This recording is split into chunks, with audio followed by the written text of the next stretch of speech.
I'm Dr. Lisa Belisle, and you are listening to or watching Radio Maine, our video podcast, where we explore and celebrate creativity and the human spirit with people who are connected to our great state of Maine. We are sponsored by the Portland Art Gallery in Portland, Maine. Today, it's my great pleasure to speak with somebody that has connections in both the creative and artistic world and also the healthcare and I guess we'll call it the birthing world.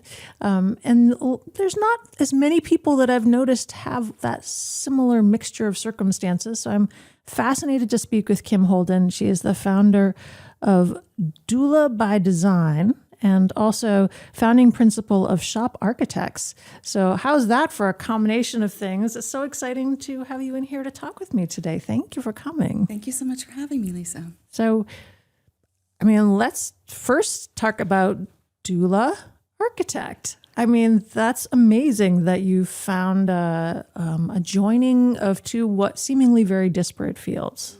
Let's go there first. Sure. Yes. That is the first question I get asked usually when people hear what I do, why and how.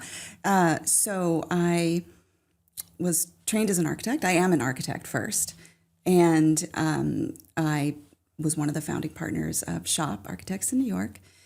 And as I was growing the firm, I was also growing my family. And I had two very transformative birth experiences and positive. When I was pregnant with my first daughter, a friend said, "You should really think about working with a midwife and a doula." And I said, "Aren't midwives for hippies?" And I have no idea what a doula is. So I did a little bit of research, and I ended up going that path and had two very different but equally empowering births. And I just thought, why don't more people know about this? And, the experience really stayed with me. So 15 years into growing the firm, so we started with 5 of us, and then by the time I left, there were about 250 people. As I was struggling to grow the firm, struggling in a lot of different areas, as one does professionally and personally, I kept going back to those birth experiences and thinking this was amazing. And so around 2016, a lot was going on in the world with politics, and I felt that I wanted to have a greater impact. I felt frustrated by the political scene, and I wanted to make a switch. I was also going through a divorce. And so I left the firm and figured I would do something in architecture because I'm an architect. But I was just exhausted by the years of building the firm and juggling life and work. And nothing was really resonating with me. And I kept returning to the same checklist of things that I was looking for. I really wanted to have my own thing, whatever that was. I wanted to have flexibility to co-parent. I wanted to do something that uplifted women and girls. And I kept saying, I'm going to know when I know. And I kept returning to the birth experiences. And after both births, I briefly considered going back to school to become a midwife. And so when I considered that at this point in my life, I said, I think the ship has sailed on that. But what about a doula?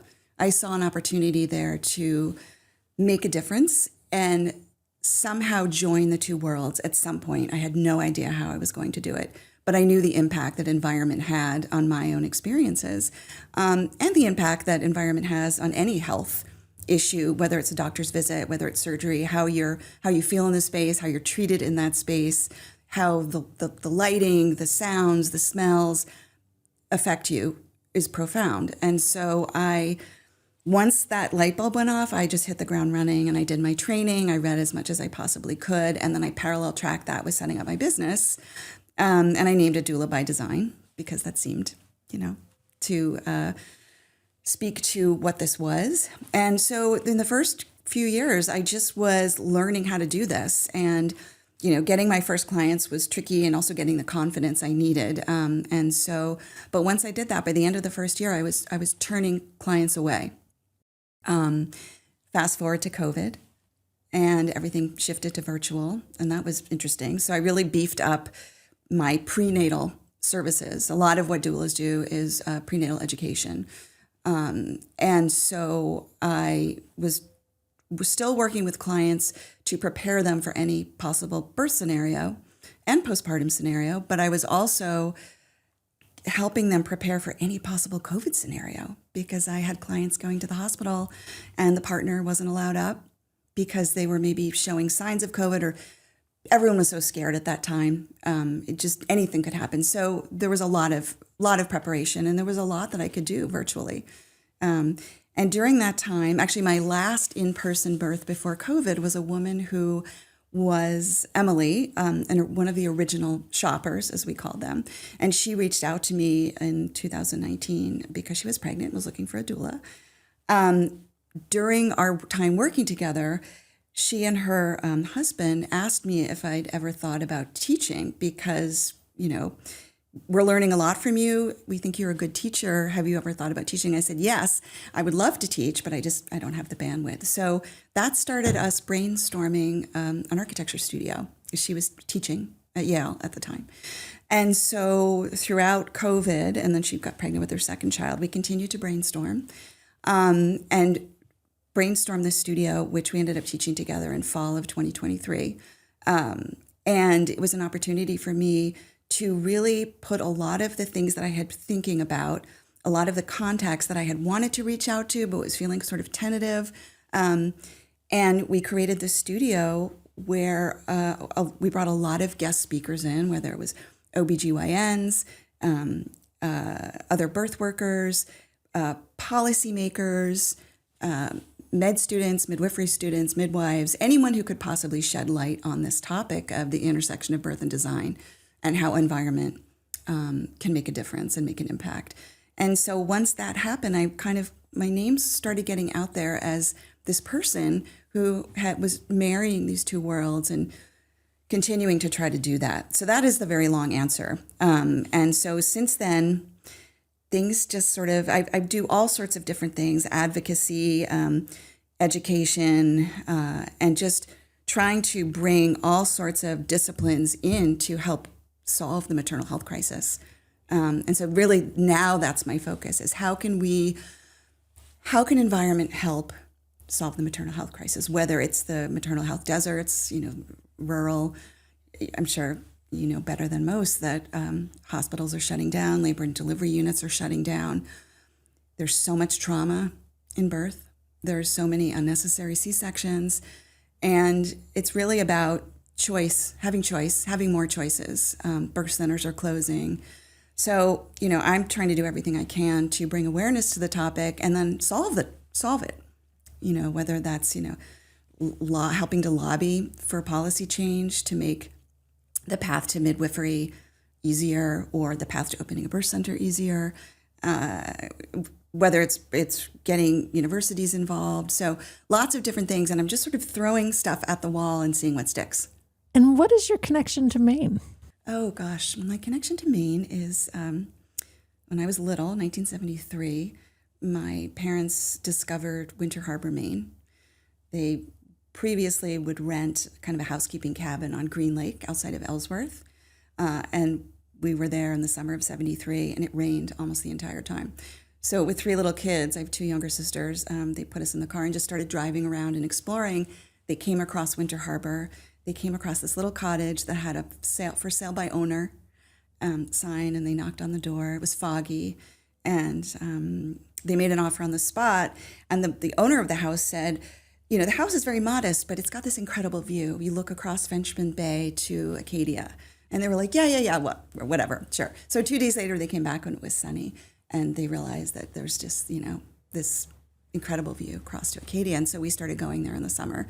My mom is a teacher, fourth grade teacher. And so once school was done, she'd put us in the car and we would go up. And so I grew up going there and just fell in love with Maine and just came here any chance I could. Came here with my daughters. I still go there. My parents ended up getting divorced. My mom kept the house and my dad got a house in town. And then he moved to Winter Harbor full time. And over time, my entire family has moved here. So both of my sisters are here. My mom and stepdad. And I just fell in love with it. So it explains your original introduction, and it explains why you would be here now. But what was the pivotal thing that said, Kim, come home to Maine. What drew you back? COVID. I was living in New York City, and things were feeling apocalyptic. I started hearing rumors that the bridges and tunnels were going to close, and that's when I said, "Wheels up!" Like that. The last thing I'm going to do is get trapped here. And so my daughters and we got in the car. So they were in 7th grade, and 11th grade. And we got in the car with the dog and just started driving north. And we knew we couldn't stay with family. And my older daughter was Googling Airbnbs. And so we found an Airbnb in the West End, and very small, 2-bedroom apartment. We moved in, and then Airbnb shut down. And the gentleman we were renting from said, just stay, we'd love to have you. We'll give you a cut rate. We like having people downstairs. And so we stayed until the end of May. And then we went up to Winter Harbor and spent the rest of the summer there. And I was meeting with clients, virtually from there. I was able to work from there. My younger daughter celebrated her 13th. She was a quarantine. She celebrated her 13th birthday there. And then we came back to the city in time for school to start, even though my older daughter was mostly remote. And then in March of 2021, I just came up to visit my sister, and I said, you know what, why don't I look at, at the time, my daughter had decided she wanted to go to boarding school because she had friends who were in boarding school and were having a relatively normal experience. No one knew how long COVID was going to go on. And so it was not on my radar at all, but it seemed to make sense. So she was accepted at the boarding school she wanted to go to. And I realized that I could go anywhere. So I came to Maine and just looked at a couple of places. The second place we looked at, my sister and I, was a tube family. Long story short, we ended up putting an offer in on the house with no inspection. We knew that a lot of people already had offers in. We just did it as a fun exercise. We thought it would be interesting, and the realtor we worked with, Sarah Belisle, so shout out to Sarah, said, if you really think you want the house, you should write a letter. And so we did. We wrote this very syrupy letter, included pictures of our daughters, and we got the house. And it wasn't because of it was not the lowest bid. It was, I think, because of the letter. So the stars aligned. If we had tried to do it that way, it never would have worked out. And that was it. And then I was off and running, and I brought my daughter to school. It was like the day after Labor Day. And the next day the moving truck came, and I moved in September of 2021. And instantly just sort of tried to tap into the design and architecture community as well as the birth community. And everyone here has just been just incredible. And so I never look back. I go to New York quite a bit, but I always like coming back to Maine. So yeah, I do go back and forth quite a bit. Well, it's interesting to hear because this show came out of COVID. So this show came because we have an art gallery, and people wanted to still buy art, and we couldn't bring the people into the art gallery. So we brought the art gallery to them and the artists to them. And I'm not sure everybody really knows that this is how Radio Maine came to be. And it's interesting because we had podcasts before, but this one was absolutely born out of COVID. And I've talked to people over time that had some big life thing happen as a result of COVID. And some people, they put, they cast their net into the water, and then they see what comes back, and they're like, no, I didn't really like that. I'm leaving Maine. So we've had people that I've seen that came here, they experienced Maine, and they went back, and that's completely fine. But it's interesting that you've now been here long enough, so I suspect you would know whether it was a good fit for you or not. And I think what I'm hearing from you is you have the opportunity to still connect with that other life that you have and also this life. So I wonder if that isn't part of what has made it possible for you to want to remain in Maine, is that you still have maintained those connections elsewhere. Yes, absolutely. I think that's a really good point. I do. I straddle both worlds, personally and professionally. But I was ready for a change of pace. And I think being here has really helped with that. It was, New York can be a lot. I love it. I derived a lot of energy from it, but I think I was ready. And it was also aging parents too, being closer to them. So, and I actually lost both my dad and my stepdad within 6 weeks of each other at the end of last year. And so being here and being able to help with all of that, everything that goes into that, and be with them at the end, like that was really a gift. And I think when I moved here, I knew that that was probably on the horizon. So and being here to support my mom has been really great. So family is a big draw. And, my middle sister has been here for 25 years. And then my younger sister moved from Park City, Utah to Falmouth with her daughter during COVID as well. So that's been huge. And I find that, when people hear that I moved here, they're like, can I come visit? I want to come. What is it like? Tell me what that world is. And just the people here, whether it's Architalks or AIA Maine, and just, it was very easy to get involved and just meeting people. And now I'm doing work for the PMA in an owner's rep capacity. So that's been amazing as well. And so yeah. But yes, being able to go to New York and be involved professionally there is the two kind of inform each other. And I feel very lucky that I have both locations as part of my life.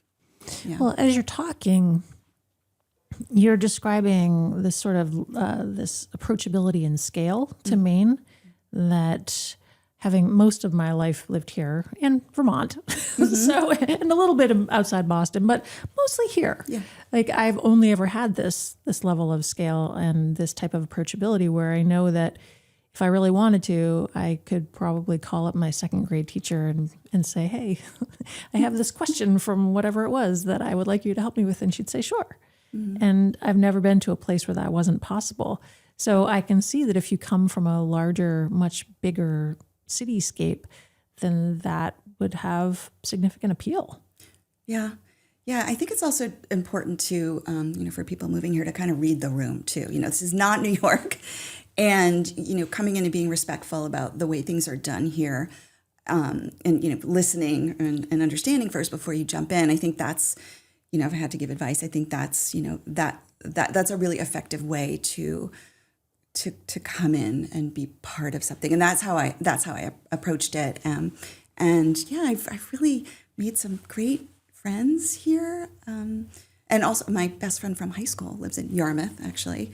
She's Helen Nelson Anderson. She runs the my goodness. Do you know Helen? She and I are friends. Wait, you're kidding. I am not in any way. You're best friends from high school. I mean, our children swam together. Oh my gosh. Okay. So, I mean, again, we're just talking about levels of approachability and scale. Like I have goosebumps. Yeah. I mean, Helen's the best. Yes, she is. Yeah. But we were always connected, but being able to go to lunch with her, every other week or whatever, it's been so great. Well, she's actually a good reason to move back to Maine. I would move back to Maine if she was my high school friend. So shout out to Helen. Absolutely. Yeah. And by the way, those of you probably, other people who are listening may know Helen because she's actually educated probably at least one, if not 2 or 3 generations of small children who have gone to preschool in Yarmouth now. And that was her second career. I think she was a social worker. She was a social worker. Yeah. She still is. Everybody maintains that identity once they've started it. But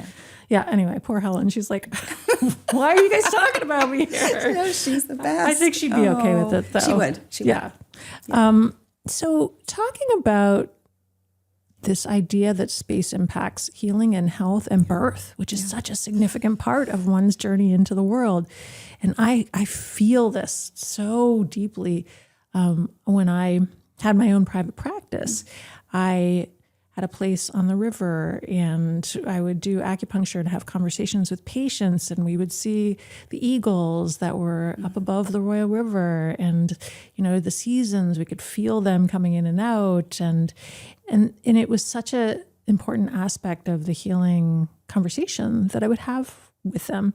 In contrast, I've been a patient and also a clinician in places where you walk in, and because understandably we need to have things that are efficient, you set things up and you're like, it's like a cattle call, and everybody goes up to the window, and then you go sit in the large barn-like area. The only windows are internal. Like there's no, and it's intimidating, and it doesn't feel great. And I understand why we have to design buildings that make it possible to have throughput, and we don't have a lot of money to spend on things like, I guess, planters. I don't know, but but it's so important. So important. I mean, every time I've been a patient in a situation where I come in and it's got one feel to it, and I'm like, oh, I think I'm already healing, versus another situation I go in and I'm like, oh, I'm probably going to heal despite this place. Yeah. I wonder why it's so hard for people to. Is it just money? Is it like, what's the reason why people don't understand this? That is a really good question. I think part of it is it's hard to, the systems are so rooted in, well, profitability is one of them. That's a whole other conversation. But I think the thing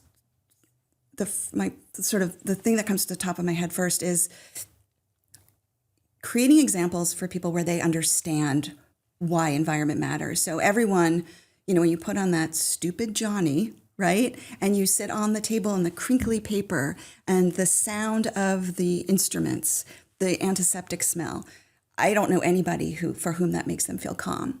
And I know for birth, feeling safe and supported and calm and having privacy allows the hormones of birth, oxytocin being the number one, to flow, which leads to shorter labors and can decrease pain.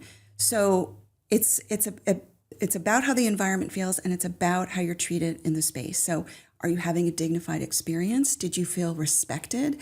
And no matter how your birth goes, whether it goes according to plan, which it never does, birth preferences is what I like to call them as opposed to birth plan, that doesn't matter as much as how you felt and how you were treated and how you felt, how you felt in the space. So it's kind of, when you think about designing space, it's also easy to go into a space and make it your own when you have a birth, for instance. So whether it's battery operated candles, whether it's using essential oils, being with people who make you feel calm and safe. So if your mother-in-law is there and she's annoying, that's actually going to create anxiety. And that is going to lead to more tension, more anxiety, and could potentially lead to a longer labor. So that's one thing I do as a doula, is I talk about what makes you feel safe. What kind of touch do you like? Where do you not like being touched? Like some people don't like having their calves touched, or some people like to be in a darkened room, or put up images of, the ocean, for instance. And what makes one person feel safe and calm could be very different. So it's really about customization, I think. And ultimately, I think there are people who are looking at customizing labor and delivery spaces using whether like a room like this, whether, this is sort of very high end, but a video of a space that makes you feel calm, or a forest or a beach or whatever. But really it's very simple. And it's also creating a space that allows for movement and change of position, which allow labor to progress as well. So why do people not realize? I don't know. That's I've never been asked that question before. I don't know. And I think unless you've experienced the alternative, you don't really think about it. You just think, well, this is the way it is. This is part of going to the doctor, or, going for infertility treatments or whatever it is, But it really, really matters. So helping people understand why it matters, I think, is the most important way that we can help people to understand. And the other thing that I think is really important is understanding that maternal health is not a women's issue, it's a societal issue. Because if you give the mother and the baby, if you get them off to a good start, that means that the partnership, the marriage, is also getting off to a good start in this new phase, because it's very different. I mean, the relationship is going to change when you add another person to it, or a baby. It's really, really difficult.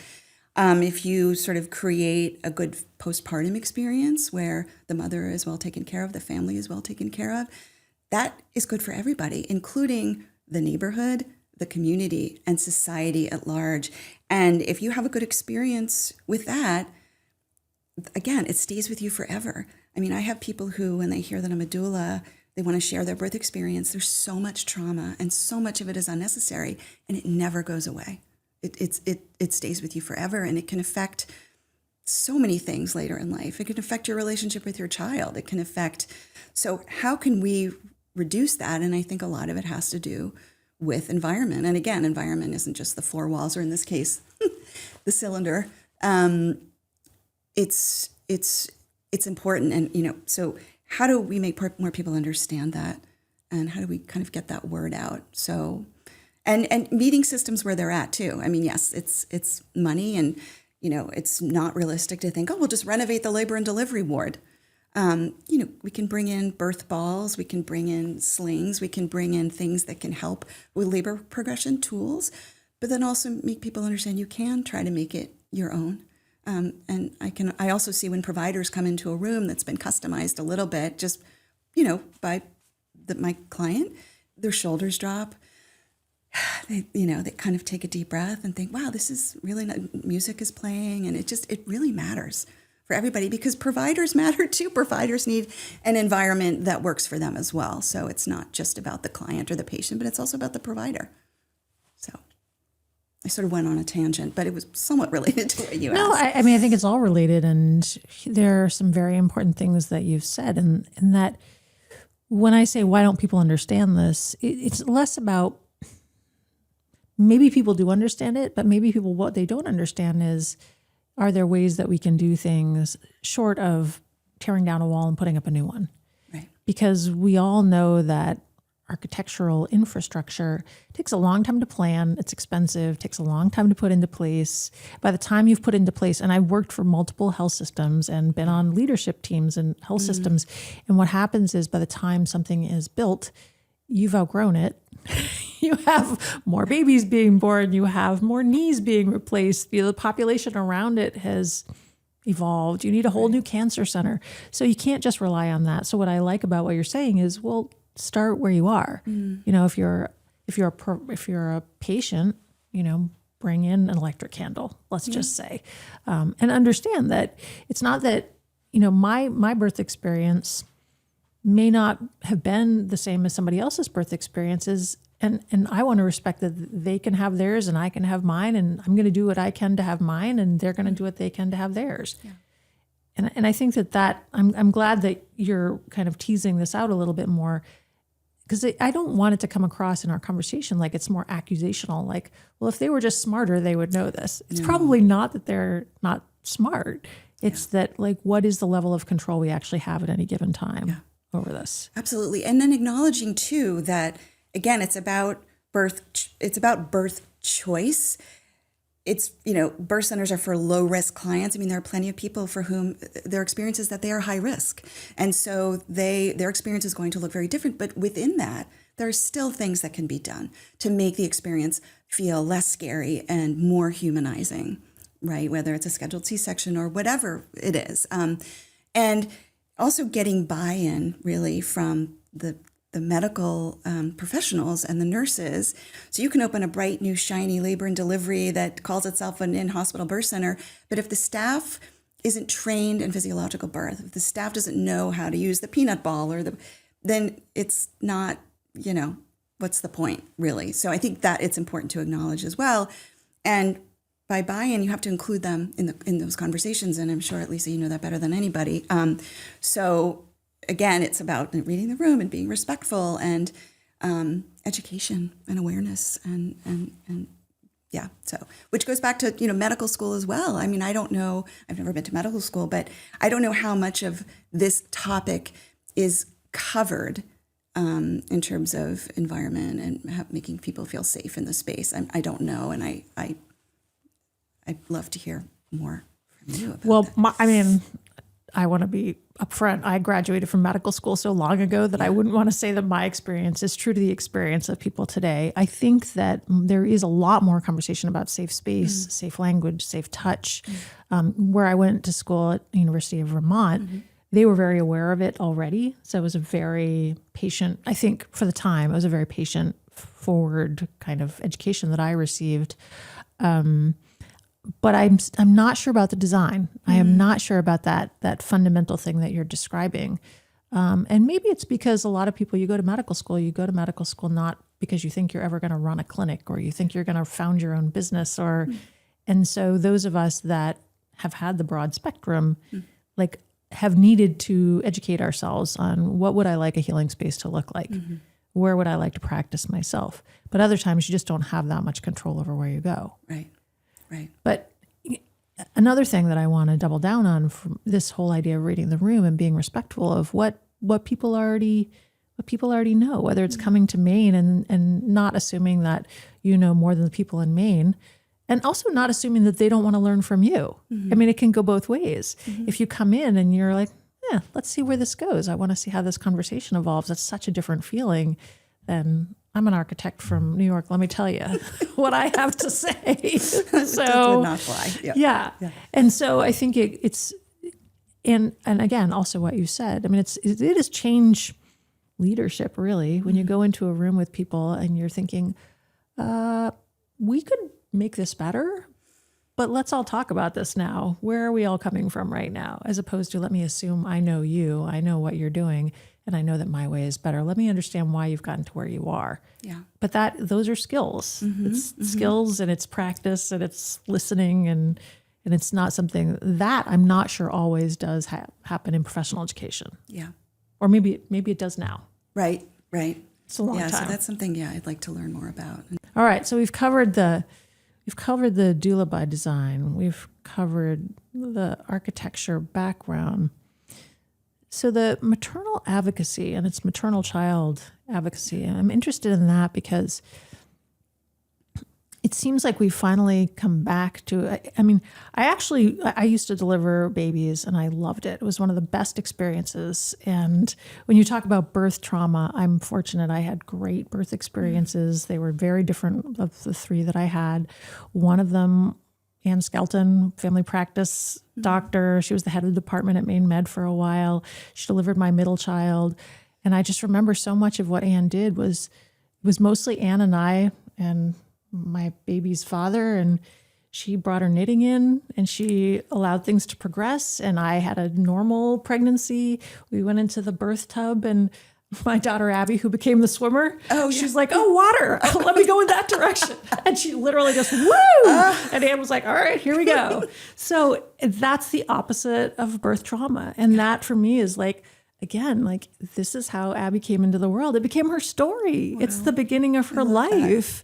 And I think there's so much to be said for enabling people to the extent possible to have that version of that story for themselves if they want it. Some people don't care. But I think most people having a baby, they want to have an experience. It's like, let me tell you about the day you were born. Yeah, no, absolutely. My birth experiences, both of them would have been very different and not in a good way had I not had these women, including my sister, Betsy. She was there as well, but just surrounding me and making me feel safe and educating me beforehand. So the kind of advocacy work that I'm doing now, as I mentioned, a lot of education. So for instance, I worked with a UNE advanced accelerated nursing student this past year as part of a Shaw Fellowship program, and she focused on maternal health. And the culmination of her fellowship was we put together a maternal health expo at UNE, which the first hour was I invited Maine State Breastfeeding Coalition, I invited doula coalitions, we had books for people to look at, we had the doula kit, a midwife kit. We had instruments of birth, for medical instruments of birth, and people could go through and just learn. We had some videos, and then we had a panel designing for equitable childbirth, or reimagining birth through design, and it was very well attended. And, it was great. There were some men there, which I think is really important. But so I think those sorts of events are important. But also, policy was something that was just not anything that I had ever studied or, other than voting and, marching and doing all of that. But trying to understand, like, why are the birth centers closing in New York specifically? What is it about that? Why are they not sustainable? And why is it so hard to open them? Why is it that birth centers, zoning and code-wise, are basically held to the same standards as hospitals, which shows a basic lack of understanding of what the birth center model of care is, right? So trying to really do a deep dive and understand what that is. And then trying to understand why. So New York is one of the only states, one of 12 states, I think, that does not recognize certified professional midwives, which is one of the 3 paths to midwifery, which is more apprentice-based. So understanding why, understanding how do we make this change? So, going to the state capitol, understanding how bills are made, and that whole process, and working with a lobbyist. And so really focusing on that. So like I said, I started with knowing nothing. So now I know a little bit more, and trying to do more of that in Maine. I'm on the board of the Birthing Place Foundation, which is a foundation based in the Bronx, and we're trying to open a birth center there. We just received a $5 million grant from the governor, which is exciting, but also a drop in the bucket, really, when you think about how much things cost. And so trying to find additional sources of funding for that.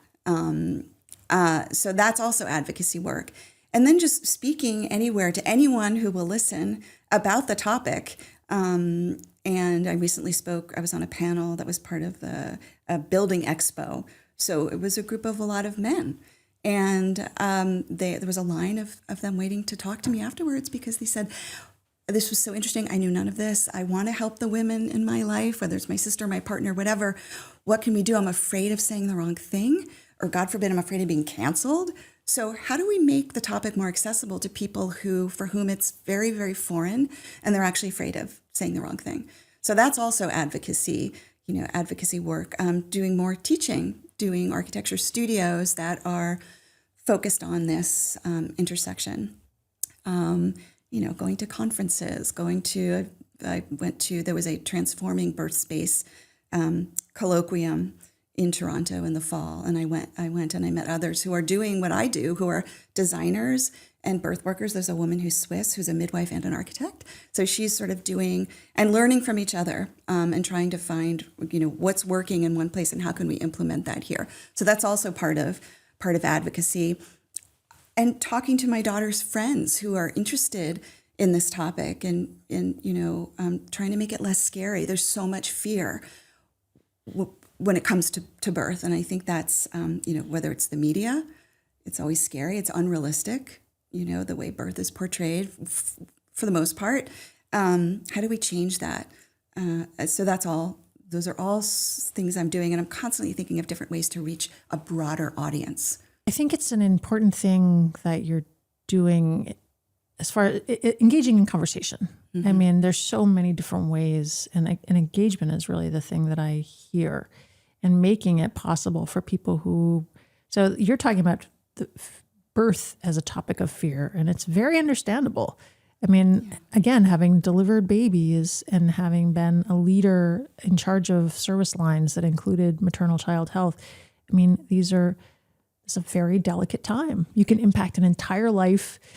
Malpractice is a huge topic of conversation. There's so much fear around that. But on the other hand, we now have a significant part of the state that has no maternal coverage and rurally, and it's terrible. So if we don't talk about it, and we just quietly close things because that's the direction that we feel we have to financially, that's a problem.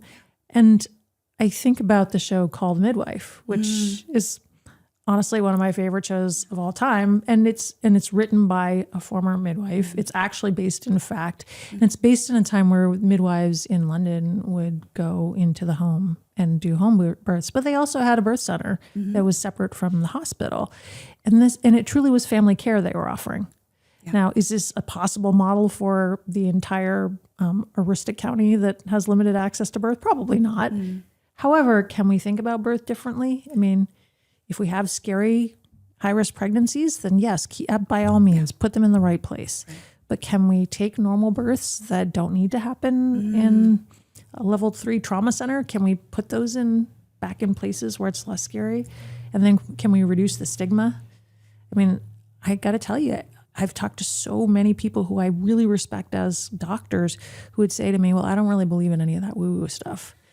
Fewer than they used to be. Yeah. But there's a real rift between like, well, I don't want to let my patients have a doula or a midwife because something bad could happen. And then I'll be called in at the last minute to clean up the mess. Yeah. And I absolutely understand that, because if it's my license at risk, I'm going to worry. But how do we...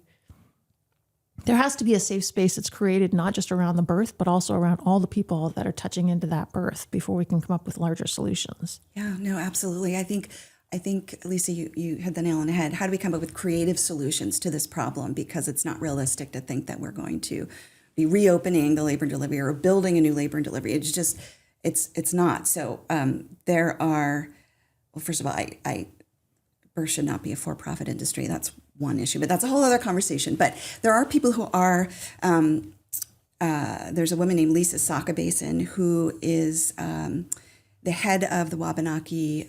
We interviewed for Radio Maine. Oh my gosh. Okay. Yes. So she and I were on the panel together. So she's created this program for doulas to train them a little over and above what they're normally trained for, because they are servicing these rural areas. And so how do you help these people who have to travel really far for prenatal care? And so she's looking at ways to help mitigate the crisis through that. But I'm sure there are a lot of other ways that we can be thinking about this. And going back to COVID, and another silver lining of COVID was it brought this issue to the forefront, because we had people saying, why am I going to a hospital to have a baby during a pandemic? Why are there no other options? So there were articles in, not just women's magazines, but the Wall Street Journal and the New York Times about this topic. And so I think that there is more conversation about it. There is more awareness about it now. And how can we continue to ride that wave, of what this is, and, demystify, and also make people understand, midwives are not just for hippies, but they're for low risk birth. And ideally the collaborative model of care, which is, you start with a midwife as low risk. And if she gets to know you, your family, if something seems awry, because she knows you better, she can see that maybe things are happening and maybe we need a physician to come in. That is ideal. And this is the model that is utilized in a lot of different other countries. It saves money. It creates better outcomes, less unnecessary C-sections, less unnecessary intervention, and just better experiences and less trauma. So it works, but how do we implement it here? How do we get buy-in from the people, the decision makers, the hospital administrators, et cetera, et cetera? That's something I would love to learn more about, because it's simple, but it's also complicated. Yes.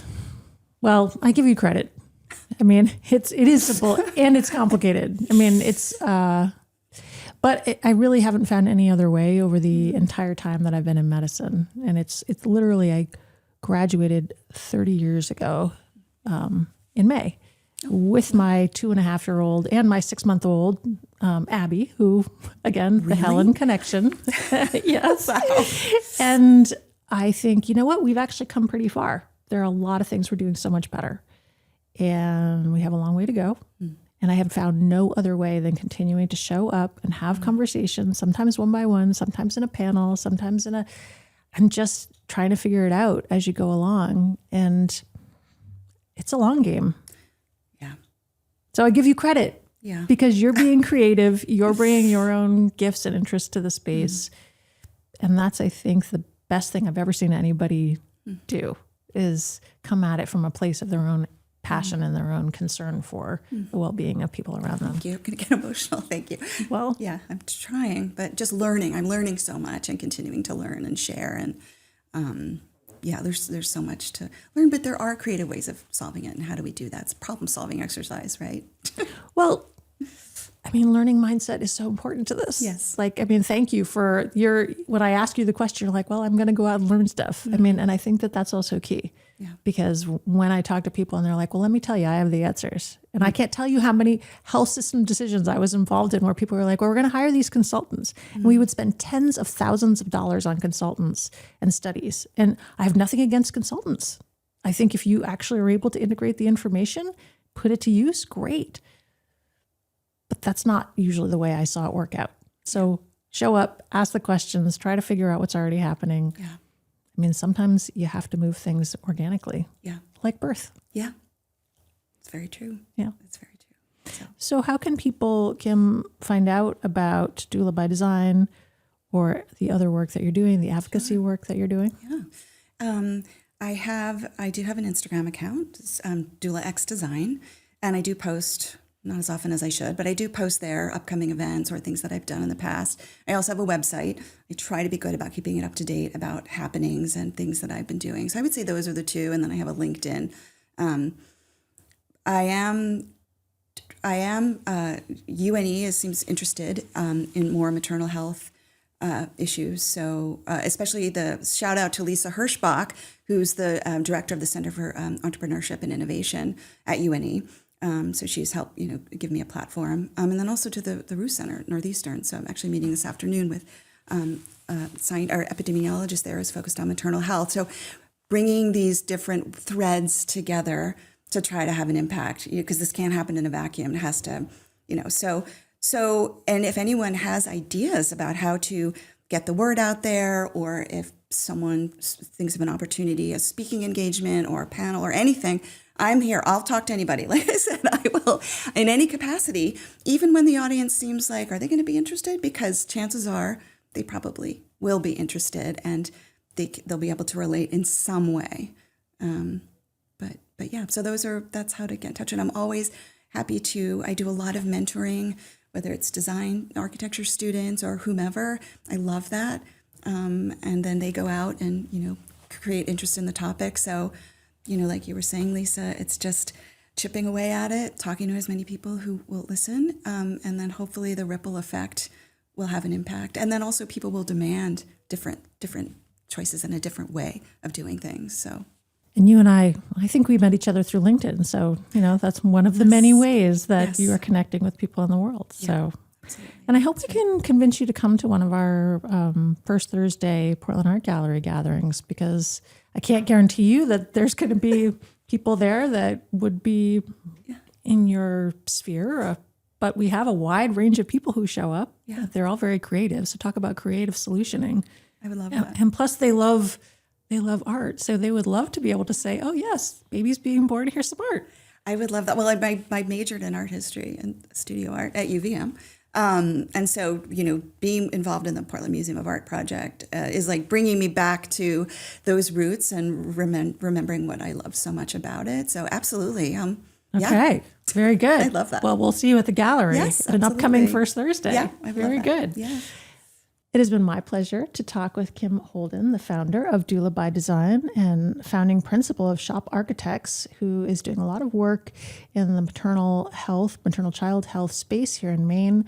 I encourage you to reach out. I mean, she's a very approachable individual, as evidenced by the fact that we connected on LinkedIn, and here she is. And she's going to come to, hopefully, a first Thursday opening.